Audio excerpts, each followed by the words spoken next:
Welcome to our channel, Motivate Our Soul. Please subscribe my channel. எழுத்தாளர் எழுதினார் வச்சுக்கோங்க, அவர் எழுதுறதெல்லாம் உண்மையா? அவர் என்னத்தையோ ஒன்று கலந்து எழுதுறாரு, அது ஒரு பொய். அப்போ பொய் வாழ்க்கையில் இருக்கு. இந்த பொய்யை வாழ்க்கையில் சகஜமாக எல்லாரும் சொல்கிறாங்களே, இது சுகமா இல்லை சுமையா? பெருமக்களே, நடுவர் அவர்கள் எங்களுக்கு ரொம்ப அழகான ஒரு முன்னுரை கொடுத்தார். தன்னெஞ்சறிவது பொய்யற்க என்பது தமிழ் வேதம். பொய்த்த பின் தன்னெஞ்சே தன்னை சுடும் என்று அவ்வளவு தெளிவாக வள்ளுவர் சொன்ன பிறகு பொய் சொல்றதுனால எங்களுக்கு சுகம்தான்னு 3 பேர் வந்து உட்கார்ந்துருக்காங்களேன்னு எனக்கு அவ்வளவு ஆச்சரியமா இருக்கு. இது எப்பவும் இருக்கணும், ரொம்ப துணிச்சலாக இருக்காங்க. ஆமாம், நம்ம பொய் சொல்கிறோமா சொல்லலையான்றது இல்லை. பொய் எல்லாருமே சொல்ல வேண்டி இருப்பது வாழ்க்கை சூழல். ஆனால் சொன்ன பொய், சொல்லவிருக்கிற பொய், இதெல்லாம் நெஞ்சுக்கு சுகமா சுமையா என்றால் சுமை என்று நேர்மையோடு நாங்கள் 3 பேர் ஒத்துட்டு இருக்கோம். அது இல்லைங்க, எல்லாரும் எப்போ நாங்கள் ஏமாத்திக்கிட்டே இருப்போம்னு 3 பேர் வந்து பேசுகிறாங்க. அதில் அந்த அணி தலைவராக இருப்பவர் அப்படி பேசுவதை பற்றி எனக்கு ஒரு ஆச்சரியமும் கிடையாது. அவருக்கு தொழிலே பொய் சொல்றதானே. பொய்யிலே பிறந்து பொய்யிலே வளர்ந்த புலவர் பெருமானவர் இல்லையா? எனக்கு ரொம்ப அதில் ஆச்சரியம் என்னன்னா, 2 பெண்கள் அந்த அணியில் வந்து எப்படி சார் உட்கார்ந்துருக்காங்க? சார், பொய் சொல்றதுல இருக்கிற மிகப்பெரிய சிக்கல் என்னன்னாக்க, நீங்கள் எல்லாருமே இங்கே இருக்கிற பிளான்ட்ல, ரிஃபைனரியில் அங்கங்கே வேலை செய்கிறவங்க, உங்கள் ஒவ்வொருத்தருடைய ப்ராசஸ்க்கும் ஒரு ஃப்ளோ சார்ட் இருக்கும், இருக்கா இல்லையா? எல்லாரோட ப்ராசஸ்க்கும் இருக்கும். இந்த எல்லா ப்ராசஸ் ஃப்ளோ சார்ட்லேயும் ஒரு டிசிஷன் பாக்ஸ் இருக்கும். இதுவா அதுவா, இதுனா இந்த பக்கம் போ, அதுனா அந்த பக்கம் போ. பொய் சொல்றதுல இருக்கிற மிகப்பெரிய டிசிஷன் பாக்ஸ் என்ன? மாட்டிப்போமா மாட்டிக்க மாட்டோமா? ஆனால் அந்த உலகத்தில் எவனுமே வரைய முடியாத ஃப்ளோ சார்ட் என்னன்னா, மாட்டிப்பியா மாட்டிக்க மாட்டியான்றது கடைசி மட்டும் நமக்கு தெரியாது. பொய் சொல்லி சிக்கி கொண்டால் எவ்வளவு கேவலம்! அந்த பயத்தினால் நாங்கள் சொல்லுகிறோம், இது மாபெரும் சுமைதானே தவிர இதில் சுவை எப்படி வரும்? மாட்டிப்போமா மாட்டிப்போமா மாட்டிப்போமான்னு துடிக்கிற நெஞ்சத்தில் உங்களுக்கு சுகமா 3 பேருக்கும்? சார், ஒருத்தர் நமக்கு பழக்கமானவர்னு வச்சுக்கோங்களேன், இல்லை நெருங்கிய நண்பர், உறவுக்காரர், இல்லை குடும்ப உறுப்பினர், அதை விட முக்கியமாக காதலன் அல்லது காதலி, கணவன் மனைவி, இது மாதிரி மிக நெருங்கிய உறவுக்காரர்கள் உங்ககிட்ட ஒரு பொய் சொல்லி அது பொய்ன்னு உங்களுக்கு தெரிஞ்சிருச்சுன்னு வச்சுக்கோங்களேன், மனசு எப்படி சார் துடிக்கும்? அனல் பட்ட பூ மாதிரி துடிக்காத உங்க மனசு. சில சமயம் ஆண்களுக்கு அது பரவாயில்ல, அது கூட ஓகேன்னு சொல்லலாம். ஆனால் பெண்களுக்கு அதை மன்னிக்கவே முடியாது. அதனால தான் தெரியல, இந்த 2 பெண்களும் எப்படித்தான் அங்கே போய் உட்காந்து இதே தொழிலா இருப்பாங்க. அவங்களா அப்படி நினைச்சிருக்க மாட்டாங்க. ஐயா, சேர்க்க சரியில்லையா, என்னையா செய்ய முடியும்? நடுவர் ஐயா அவர்களே, நீட்சே அப்படின்ற ஒரு மகத்தான தத்துவ ஞானி இருந்தார். பொய் சொல்றதை பற்றி நீட்சே ஒன்று சொன்னார். நான் அதைத்தான் இந்த அரங்கத்தில் என்னுடைய ஆரம்ப பேச்சினுடைய மைய புள்ளியாக வைக்க போகிறேன். நீட்சே சொன்னார், I am not upset you lied to me. I am upset that from now on I can't believe you என்று சொன்னார். நீ என்கிட்ட பொய் சொல்லிட்டேன்றது எனக்கு வருத்தம் கிடையாது. ஆனால் என்ன வருத்தம் தெரியுமா எனக்கு? இனிமேல் நான் உன்னை நம்ப முடியாதில்லை, அதுதான் எனக்கு வருத்தம் என்று அவர் சொன்னார்.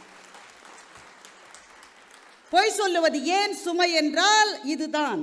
எவன் ஒருவன் பொய் சொன்னானோ அவன் சிக்கி கொண்டால் இனிமேல் அவன் சொல்லுகிற உண்மைகள் கூட பொய் என்றுதான் பார்க்கப்படும். மிகப்பெரிய சுமை இதுதான். நான் அவசரமா 2 விஷயத்தை சொல்லி முடிச்சிடுறேன். பாலைவனத்தில் இருக்கீங்க நீங்க. பாலைவனத்திலே பூக்கின்ற சின்ன பூ மாதிரி பெண்ணினுடைய மனசு. சங்க தமிழ் இலக்கியத்தில் ரொம்ப அழகான ஒரு கவித்துவம் உண்டு. குறிஞ்சி, முல்லை, மருதம், நெய்தல், பாலை அப்படின்ற 5 நில வகைகள் இருப்பதாக சங்கத்தமிழ் சொல்லுது. நம்மளாம் படிச்சிருப்போம் இல்லையா? மலை இருக்கு, காடு இருக்கு, வயல் இருக்கு, கடல் இருக்கு, பாலைவனம். இதில் ஒரு சுவாரஸ்யமான விஷயம் என்ன தெரியுமா? தமிழ்நாட்டில் மலை உண்டு, காடு உண்டு, வயல் உண்டு, கடல் உண்டு. ஆனால் பெரும் பாலைவனங்கள் கிடையாது. இங்கே பாலைவனம் இருக்கிறது. தமிழ்நாட்டுக்குள்ளே பெரும் பாலைகள் இல்லாவிட்டாலும் பரவாயில்லை, பாலைவனம் இருக்கிற இடத்தை தமிழ்நாடாக பார்ப்போம் என்று நீங்கள் அங்கே வந்து இருக்கிறீர்கள்.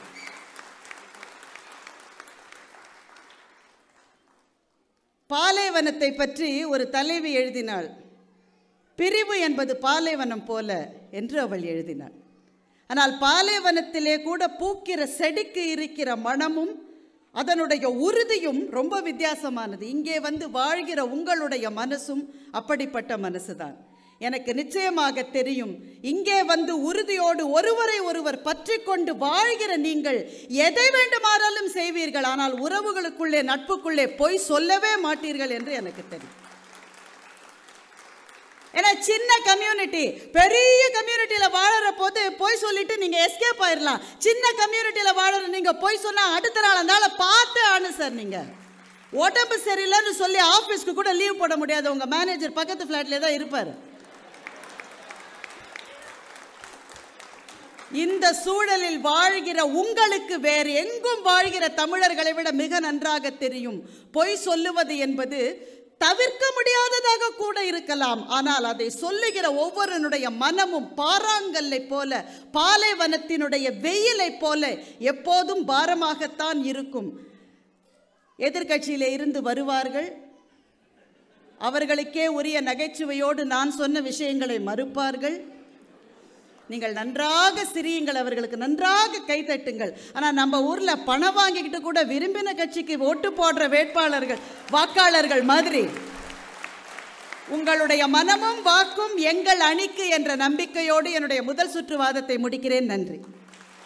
பிறகு ராஜா சார் பேசினார், இன்னும் திரும்ப வந்து பேச போகிறார். அவர் பேசி முடிச்சுட்டு போகும்போது நான் திரும்பவும் வருவேன் அப்படின்னு சொல்லிட்டு போனார். ஞாபகம் இருக்கா உங்களுக்கெல்லாம்? தமிழ்நாட்டு சரித்திரத்தில் திரும்பவும் வருவேன்னு சொல்லிட்டு போனவங்க எப்பவுமே திரும்பி வந்தது கிடையாது.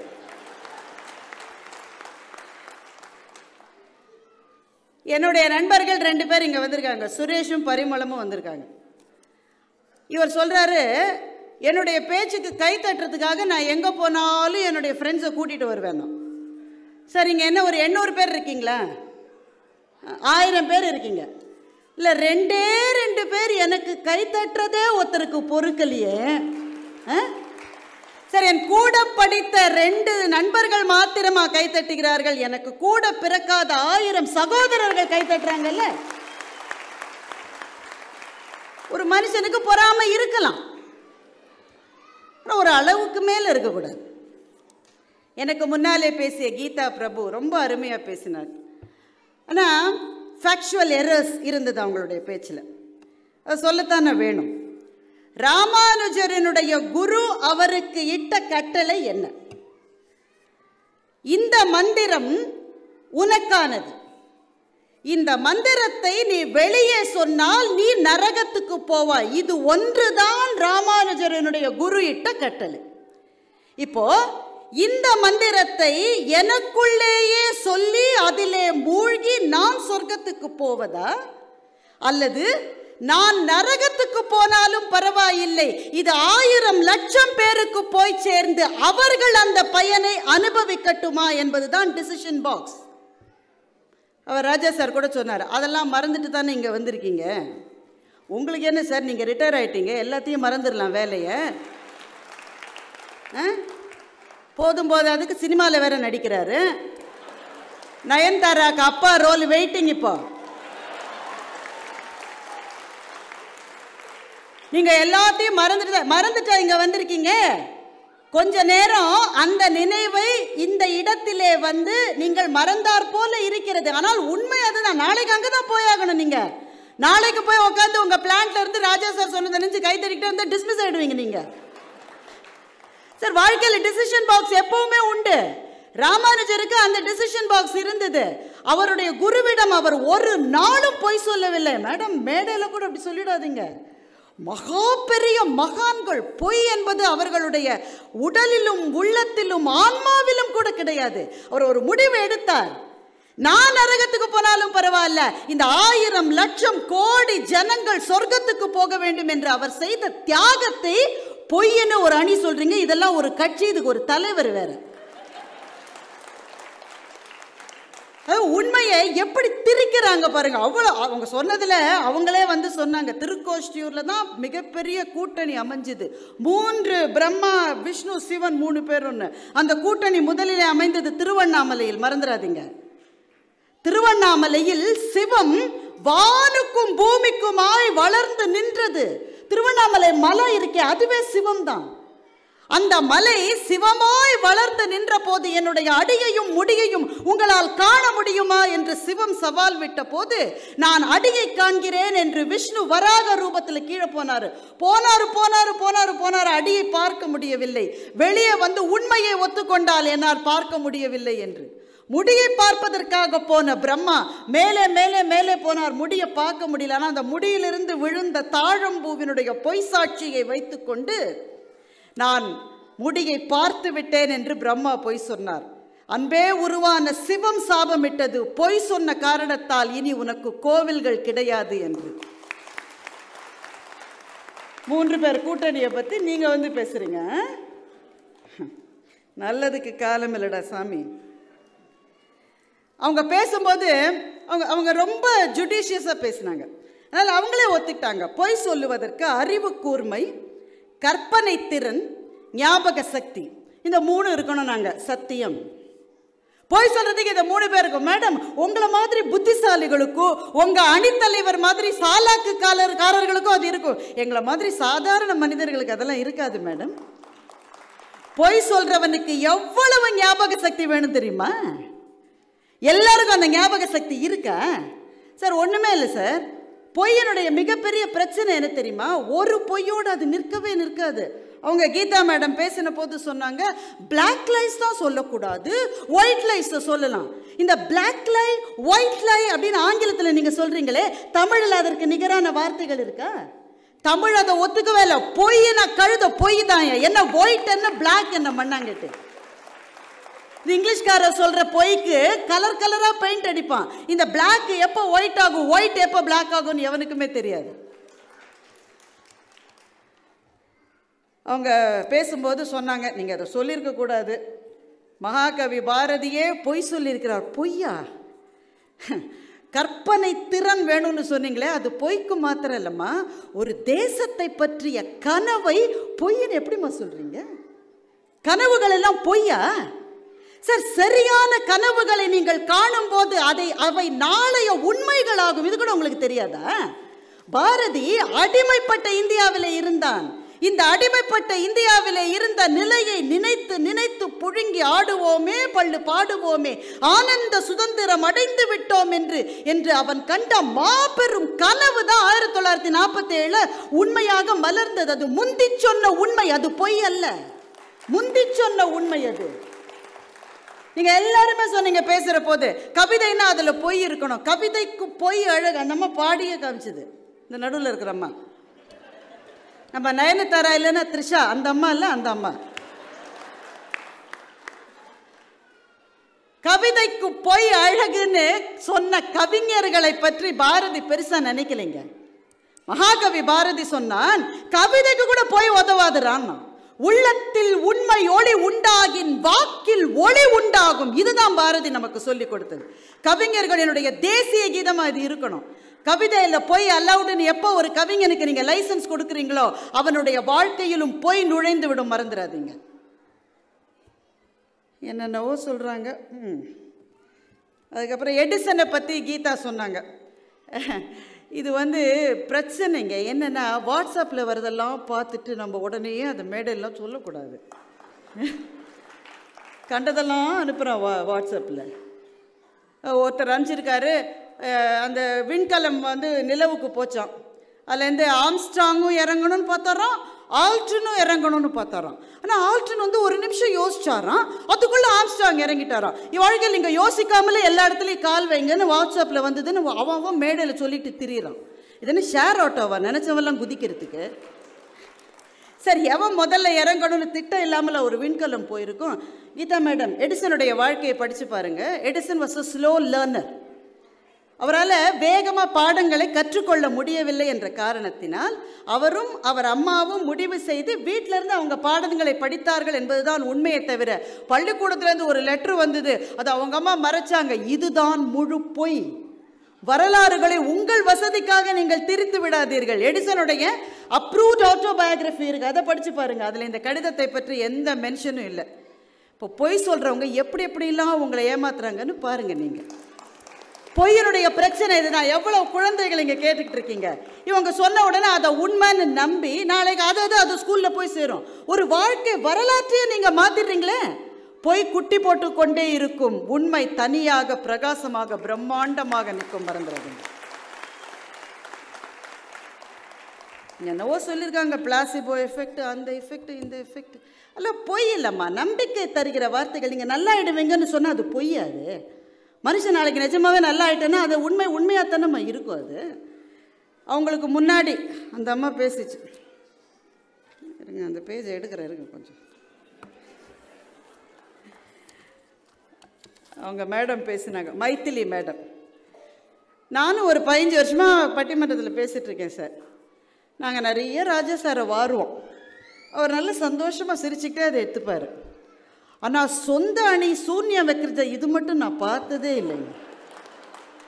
அந்த அம்மா மைத்திலி மேடம் பேச ஆரம்பிக்கிறப்போ சொல்கிறாங்க, நடுவர் ஐயாவுக்கு ராஜாவும் பாரதியும் அங்கவையும் சங்கவையும் மாதிரியும். நான் அங்கவையாக இருக்க தயார். சல்வார் கமிஸ் போட்டுட்டு இவர் சங்கவை ஆக முடியுமோ? ஏம்மா, கோட்டைக்குள்ளேயே குத்து வெட்டா ஒரு அணிக்குள்ளே எப்படிம்மா இவ்வளவு அணி பிரிஞ்சிங்க? அதுக்குள்ள பாவம் தனியாக விடப்பட்ட தலைவர்களை தமிழ்நாட்டில் தான் பார்த்துருக்கோம்னா ருவைஸுக்கு வந்து நாங்கள் பார்த்துட்ருக்கோம். அப்புறம் ஏதோ ஒரு கதை சொன்னாங்க. வாழ்க்கை எப்படி இருக்குன்னா அப்படியே கீழே ஏதோ ஓடுதான், முதல்ல இருக்கான், மேலே ஏதோ இருக்கான், ஒருத்தன் தொங்குறானா, கேனப்பைய அந்த நேரத்தில் தேனை குடிக்கிறான். வழங்குவான் அவன். நீயே இன்னும் ஒரு செகண்டில் சாக போகிற, அந்த நேரத்தில் உனக்கு தேன் தேவைய? நீ அதுக்காக நாக்க நீட்டுனா மொத்தமாக கீழே விழுந்துருவேன். நீ இதை சொல்லி தரதுக்கு ஒரு டீச்சர் பாவம் இவங்கள்ட்ட பிள்ளைகள்லாம் படிக்குதா அவங்க ஊரில்?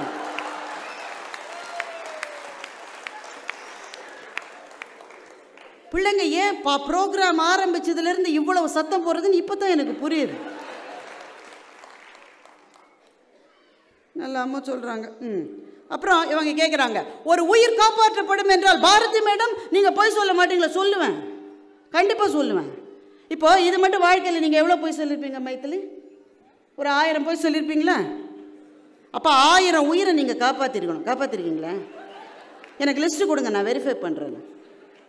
கண்டது கழியது போனது வந்தது நின்னதுக்கெல்லாம் போய் சொல்லி பாவம் பொண்ணு பார்க்க வந்த மனுஷனுக்கு என்ன சார் செய்வோம் நம்ம வீட்டில்?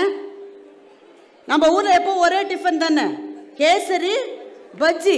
எவ்வளவு தில்லாலங்கடி வேலை பண்ணி அல்வாவை கொடுத்து அந்த மனுஷனை வாயை திறக்க முடியாதபடி செஞ்சு, அப்ப சரியா செட்டப்பா ஒரு பாட்டி வந்து கேட்டிருக்கு, பிடிச்சிருக்கா? அவர் யதார்த்தமா அல்வாவை பிடிச்சிருக்கு அப்படின்னு சொல்லி, அது பொய். அந்த அல்வாவை பிடிச்சிருக்கவே முடியாது, ஏன்னா அது வாயை பிடிச்சிருக்கு. ஆனா ஒரு மரியாதைக்காக உங்க பாட்டிட்ட அவர் சொன்ன ஒரு பொய்ய மனுஷன் 20 வருஷமா என்னென்ன கஷ்டப்பட வச்சிருக்குனாக்க, வாழ்க்கையில் அது சுகம் வேறையா இவங்களுக்கு. இப்போ எனக்கு என்ன புரியலன்னா, அவங்க என்ன நிறைய சொல்லியிருக்காங்க. அது நீங்கள் நயன்தாராவா த்ரிஷாவான்னாக்க, அவங்க வீட்டுக்காரர் வந்து என்ன மனசுக்குள்ளே நினச்சாராம், இது வந்து சூப்பெல்லாம் சாப்பிட்டு ட்ரம் ஸ்டிக்கில் இருக்கிற ஸ்டிக்கு இல்லாமல் இருந்ததுன்னு உங்கள் வீட்டுக்காரர் நினச்சாராம். உங்கள் வீட்டுக்காரர் மனசில் நினச்சது உங்களுக்கு எப்படிமா தெரியும்? மைண்ட் வாய்ஸ் நினச்சி வெளியில் சொல்லிட்டாரா? ஆனால் அவர் அவங்க கணவர் எவ்வளோ நல்லவர் பாருங்க. அவர் சொல்லியிருக்காரு, நயன்தாராவோ த்ரிஷாவாவோ இருக்க வேண்டும்னு அவசியம் இல்லைம்மா, நீயா இருந்தால் போகிறோம். இந்த உண்மை மனசில் வளர்க்கிற காதலை விடவா நீங்கள் சொல்லுகிற பொய் காதலை வளர்க்கும்? அவங்க சொன்னதுலேயே எனக்கு கொஞ்சம் கூட உடன்பாடு இல்லாத ஒரு பெரிய விஷயம் என்னன்னாக்க, கல்யாணத்தின் போது எவ்வளவு போய் சொல்றாங்க சார், நம்ம திருமணங்கள் இன்றைக்கு செல்லரித்து சீரழிந்து போயிருப்பதற்கு காரணம் திருமணத்தின் போது சொல்லப்படுகிற பொய்கள். 1000 பொய் சொல்லி ஒரு கல்யாணத்தை நடத்தலான்னு ஒரு பழமொழி இருக்கே, அது மகா அபத்தமான பழமொழி. அது முதல்ல அந்த பழமொழி அப்படியே கிடையாது. 1000 தடவை போய் சொல்லி ஒரு கல்யாணத்தை நடத்தணுன்றது தான் அந்த பழமொழி. ஏன்னா அப்போ செல்போன் கிடையாது, ஒன்றும் கிடையாது. சார், திருமணங்கள் உண்மையில் ஆரம்பித்தால் அந்த உறவுகள் உண்மையில் நிற்கும். இதுதானே நாங்கள் சொல்ல வரோம். அதை விட்டுட்டு பாவம் என்னென்னலாமோ சொல்லியிருக்காங்க. மிதமான உணவுக்கு இதமான உப்பு. உங்களுக்கு ஒன்று தெரியுமா? சாப்பாட்டில் காரம், புளிப்பு, துவர்ப்பு, இனிப்பு இது எதுவுமே போட வேண்டிய அளவை விட கொஞ்சம் ஜாஸ்தியானா உடம்பு நாக்கும் அதை ஏற்றுக்கும். இந்த உப்பு இருக்குது பாருங்கள், போட வேண்டிய அளவை விட ஒரு கல் நீங்கள் ஜாஸ்தி போட்டாலும் அது குப்பையில் தான் நீங்கள் போடணும். நீங்கள் நம்ம சாப்பிட்ற அளவு உப்பை உடம்புக்கு கெடுதல்னு மருத்துவர்கள் சொல்கிறாங்க. உப்பை ரொம்ப குறைங்கன்னு சொல்கிறாங்க. வாழ்க்கையில் நீங்கள் பொய் சொல்லவில்லையா என்றால் நாங்கள் பொய் சொல்லுகிறோம். ஆனால் சொல்லுகிற பொய் எங்களுக்கு சுமையை தருகிறது என்பது எங்களுடைய பார்வை. ஐயா, நான் வேகமாக சில விஷயங்களை சொல்கிறேன். நீங்கள் மணி அடிச்சிட்டீங்க. அதுக்கு ராஜா சார் பேசுகிற போது சொன்னாங்க, பிள்ளைகள்கிட்ட நம்ம வளர்க்கும் போது பொய் தானே சொல்லணும். அதை மைத்திலியும் சொன்னாங்க.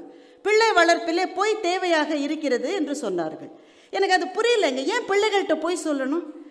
விவரமே தெரியாத வயசில் இருக்கிற பிள்ளைகளை இங்கே கூட்டிகிட்டு வரத்துக்கு போய் சொன்னீங்களா? நீங்கள் ஒன்றுமே சொல்ல வேணும், தூக்கிட்டு வந்தால் அவன் பாட்டுக்கு வரப்போகிறான். விவரம் தெரிஞ்ச வயசில் ஒரு 13-14 வயசு பையன்ட்ட இங்கே வாடா உனக்கு பலூன் இருக்குன்னு அவன் வந்துடுவான். இங்கே சத்தியமாக வர மாட்டான். சாப்பாடு இருக்குன்னு சொல்லியிருக்கீங்க, அது பொய் இல்லைங்க. சாப்பாடு இருக்குல்ல, செந்தில் சார் சாப்பாடு ஏற்பாடு பண்ணியிருக்காருல்ல, அது சொல்லி கூட்டிகிட்டு வந்திருக்கீங்க, அது என்ன பொய்யாது? சார், பிள்ளைகள்கிட்ட பொய் சொல்லாமல் உண்மையை சொல்லி பாருங்களேன், அந்த உறவு எவ்வளவு அழகாகும்னு யோசிச்சு பாருங்களேன். அவங்க சொல்கிறாங்க, மைத்திலி சொல்கிறாங்க, நாங்கள்லாம் மைத்திலியும் இல்லை அந்த மேடமும் சொன்னாங்க, நாங்கள்லாம் எப்போவுமே 100க்கு 100 தான் வாங்கியிருக்கோன்னு பிள்ளைகள்கிட்ட சொன்னால் மூஞ்சிக்கு நேரம் சிரிப்பான் சார். அவனுக்கு தெரியாது நம்ம லட்சணம். கழுது நீங்கள் போட்டு கொடுத்த ஹோம்ஒர்க் அவன் கிளாஸுக்கு கொண்டு போய் தானே பெஞ்ச் மேலே நின்னான். அவன் பிள்ளை வளர்ப்பில் எதுக்கு போய், உறவுகள்கிட்ட எதுக்கு போய், பொய்யா சொல்லி சொல்லி சொல்லி தானே சார் மனசுல சுமையை ஏத்திட்டு இருக்கோம் நாம. சார், உறவுகள், நான் திரும்பவும் நான் ஆரம்பித்த கருத்துக்கே வருகிறேன். உறவுகளினுடைய நட்பினுடைய அடிப்படை என்பது நம்பிக்கை. நம்பிக்கை தான். ஒரு குருவான பரசுராமனிடம் கர்ணன் சொன்ன ஒரே ஒரு பொய், அவனுடைய அந்த இறுதி போரில் அவன் கற்ற கலையே அவனை விட்டு போனது. நாம் சொல்லுகிற ஒவ்வொரு பொய்க்கும் ஏதோ ஒரு சாபம் நம்மை தாக்கி கொண்டே இருக்கிறது. பெற்ற அம்மாவிடம் சொல்லுகிற பொய், அப்பாவிடம் சொல்லுகிற பொய், மனைவியிடம் சொல்லுகிற பொய், ஒவ்வொரு பொய்யும் உறவினுடைய அடர்த்தியை குறைத்து கொண்டே இருக்கிறது. திரும்ப அதே கேள்விதான் நான் கேட்கிறேன். பொய் சொல்லுகிற போது நீங்கள் மாட்டிக்கொண்டால் என்ன ஆகும்? அவர் சொன்னார், மேனேஜர் கண்ணுலையா படுவேன், நான் லீவ், உடம்பு சரியில்லைன்னு லீவ் போட்டுட்டு நான் துபாய்க்கு போயிடுவேன் அப்படின்றாரு அவர். சரி, இப்படித்தான் ஒருத்தன் என்ன பண்ணால், பாட்டி செத்துட்டாங்கன்னு சொல்லி லீவ் போட்டோம். பாட்டி செத்துட்டாங்கன்னு சொல்லி லீவ் போட்டுட்டு அடுத்த நாள் அவங்க தாத்தா இருக்கார். தாத்தாவை வாக்கிங் கூட்டிகிட்டு போன இடத்துக்கு மேனேஜர் வந்துட்டார். இந்த தாத்தாக்கள் இருக்காங்களே சும்மா இருக்க மாட்டாங்க. அவராக போய் மேனேஜர் முன்னாடி நின்று, my grandson is working with you அப்படின்னாரு. உடனே அந்த மேனேஜருக்கு அபாரமான ஞாபக சக்தி. அவர் ஒன்று சொன்னார், I am very sorry about your wife's demise. அவங்க இறந்துட்டாங்களாமே, ரொம்ப நான் பரிதாபப்படுறேன். உடனே அந்த தாத்தா கொஞ்சம் கூட யோசிக்காமல், இது பாஸா இல்லை லூசாடா, என் மனைவி செத்து போய் 17 வருஷம் ஆச்சு, இப்போ ஏன் வருத்தம் தெரிவிக்கிறாரு? பொய்கள் இப்படித்தான் நம்மை நற்சந்தையில் நிறுத்திவிடும். அந்த அந்த அந்த அந்த இளைஞன் அடுத்த நாள் எப்படி சார் ஆஃபீஸ்க்கு போவான்? அடுத்த நாள் அந்த மேனேஜர் அவனுக்கு முக்கியமான ப்ராஜெக்ட் எப்படி சார் கொடுப்பாரு? பொய்யினுடைய பிரச்சனை என்ன தெரியுமா? ஒருத்தர் சின்ன பொய் சொல்லி மாட்டிக்கிட்டா கூட உலகம் அவனை அதற்கு பிறகு நம்பவே நம்பாது. அதுதான் பொய்யினுடைய பிரச்சனை. எல்லாவற்றையும் விட எனக்கு வருத்தம், ராஜா சார் பேசின ஒரே ஒரு விஷயம். அவர் கேட்டார், உண்மையே பேசுகிற காந்தி நல்லவரா கோட்ஸே நல்லவரான்னு நமக்கு சந்தேகம் வரும். நீங்களா சார் கேட்டீங்க இதை? நீங்களா கேட்டீங்க இதை? ஹரிச்சந்திரனுக்கும் கோட்ஸேவுக்கும் நடந்ததுதான் உண்மை பேசுகிறவனுக்கு நடக்கும், ஹரிச்சந்திரனுக்கும் காந்திக்கும் நடந்ததுதான் உண்மை பேசுகிறவனுக்கு நடக்கும் என்றால், ஹரிச்சந்திரனுடைய மரணமும் காந்தியினுடைய வாழ்வும் இன்றும் கூட நம்மால் நினைவிலே நிறுத்தி வைக்கப்படுகின்றது. அதுதான் அவர்கள் பேசிய உண்மைக்கு கிடைத்த வரவேற்பு. சார், பெரிய மனிதர்களுடைய வாழ்க்கையை டைல்யூட் பண்ணிடாதுங்க தயவு செஞ்சு. காந்தி வள்ளுவர் அளவுக்கு கூட பொய்யினுடைய அலவன்ஸை ஒத்துக்கல. நன்மை வந்தா பொய் சொல்லலான்னு வள்ளுவர் சொன்னார். காந்தி அதை கூட ஏற்க மறுத்தார். நன்மை வந்தால் கூட உண்மைதான், பொய் கிடையாது. அதனால்தான் எது நம்முடைய தேசத்துக்கு விடுதலை பெற்று தந்ததோ அந்த போராட்டத்துக்கு சத்தியாகிரகம் என்று அவர் பெயர் வைத்தார். சத்தியத்துக்காக செய்யப்படுகிற போர் அது. இந்த உலகினுடைய அத்தனை உன்னதமான விஷயங்களும் உண்மையிலே தான் இருக்கின்றது. பொய்கள் அந்த நேரத்தில் ஒரு தப்பித்தலை நமக்கு கொடுக்கிறதே தவிர உண்மைதான் நம்முடைய மனசை லேசாக வைக்க நமக்கு உதவுகிற ஒரே ஒரு சாதனம் என்பதை மறந்து விடாதீர்கள். நீங்க 3 பேர் இப்படி பேசுற போது இங்கே பிள்ளைகள் கேட்டுக்கொண்டிருக்கிறார்கள். பொய் சொல்லுவது ஒருவேளை நல்லது என்று நினைத்து நாளைக்கு அவர்கள் பெற்றோர்களிடம் பொய் சொல்ல ஆரம்பித்தால் அவர்களுடைய வாழ்க்கை என்ன ஆகும் என்பதை மாத்திரம் தயவு செய்து யோசித்து பாருங்கள். ஒரு டீச்சர் பிள்ளைகள்லாம் பொய் சொல்லலாம்னு இங்க சொல்லி கொடுத்துட்டு போயிருக்காங்க. நாளை பள்ளிக்கு வருகிற பிள்ளைகள் பொய் சொல்ல ஆரம்பித்தால் கல்வி நிறுவனத்தினுடைய தரம் என்ன ஆகும்? எம்ப்ளாயிஸ் பொய் சொல்ல ஆரம்பிச்சாக்க ஒரு நிறுவனத்தினுடைய லாபம் அதிகமா இருக்குன்னு காமிக்க ஆரம்பிச்சா என்ன நடக்கும் என்பதற்கு இந்தியாவில் இருக்கிற சத்தியம் என்கின்ற கம்பெனி ஒரு உதாரணம். பேரிலேயே சத்தியத்தை வைத்திருந்த ஒரு கம்பெனி பேலன்ஸ் ஷீட்ல பொய் சொல்லிட்டே இருந்ததுனால எவ்வளவு நாளா ஒரு பணக்காரர் ஜெயில இருக்காரு, எவ்வளவு எம்ப்ளாயிஸ்க்கு வேலை போய் கஷ்டப்பட்டு இருக்காங்க. பொய்கள் சிறிய அளவிலே ஆரம்பிக்கும், ஆனால் பிரம்மாண்டமாக வளர்ந்து நின்று ஒரு நாள் நம்மையே விழுங்கிவிடும். அதனால் தான் சிறு பிள்ளைகளுக்கு சொல்லுகிற கதையான பினாக்கியோ என்கின்ற கதையில் பொய் சொல்ல சொல்ல சிறுவனுடைய மூக்கு வளர்கிறது என்கின்ற ஒரு பயங்கரத்தை சித்தரித்தார்கள். அதை பார்த்தாவது இனிமேல் பொய் சொல்லாமல் இருங்கள் என்று. உண்மை தனியானது, ஆனால் பவித்திரமானது. அதனுடைய புகழ் ஒரு நாளும் காலத்தால் மங்காதது. அதற்கான தீர்ப்பே இந்த மேடையில் கிடைக்கும் என்ற என்னுடைய நம்பிக்கையை தெரிவித்து மிகச்சிறப்பாக இந்த நிகழ்வை ஏற்பாடு செய்திருக்கிற அன்பு சகோதரர் செந்தில் உட்பட்ட அனைவருக்கும் என்னுடைய பாராட்டுதல்களையும் வாழ்த்துக்களையும் சொல்லி முடிக்கிறேன். நன்றி, வணக்கம். நிறைவாக